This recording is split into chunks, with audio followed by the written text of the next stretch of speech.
And now that our PC is set up and hopefully our minds and hearts are ready, we can now start to write PHP code. But before we do just that, we will have to first of all understand XAMPP's directory structure. Now let us click the Start button, click Computer, go to our local disk, and of course you will notice that we are in the root folder. Take very good note of the fact that XAMPP created a folder in the root directory of our PC. Now we open the folder. Notice that there are many folders and files here. XAMPP needs all of these folders and files to display our web page correctly. The most important one for us now is the htdocs folder.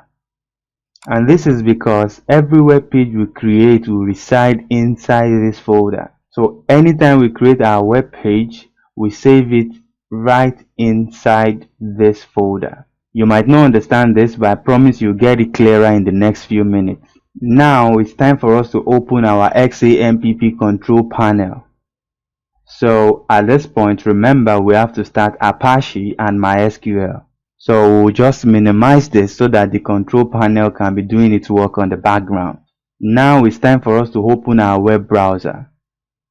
Let us test if XAMPP is working just fine. Simply type localhost and hit the return key on your keyboard. If you get this pop-up, it means everything is working just fine. Now it's time for us to locate Notepad++ on our PC so that we can get our hands dirty with code. So right now I'm trying to locate Notepad++ on my PC. And at this point, we are good to write our very first PHP code. First things first, we want to make sure that we save our PHP file. Simply click on File, Save As. So now you are faced with the task of locating the XAMPP folder that is located in the root directory of your PC. And we have found it. From there, you locate the htdocs folder. Remember, that is where your web pages will live. That is where they will reside. At this point, you have to name your PHP file. I'll be giving this my PHP file the name first code. Now take very good note of this, that every PHP file ends with the extension .php. Please do not forget to add that extension. And now we can click on Save.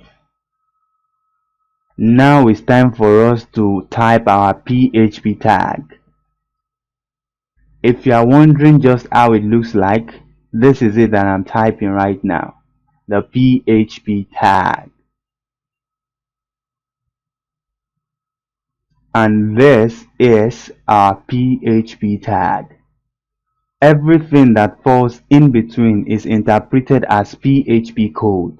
So when our web browser sees this tag or tags, it knows to pass it through the PHP parser.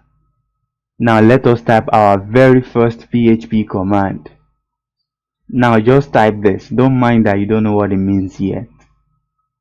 So we say echo my very first PHP code. And please do not forget to end this with a semicolon.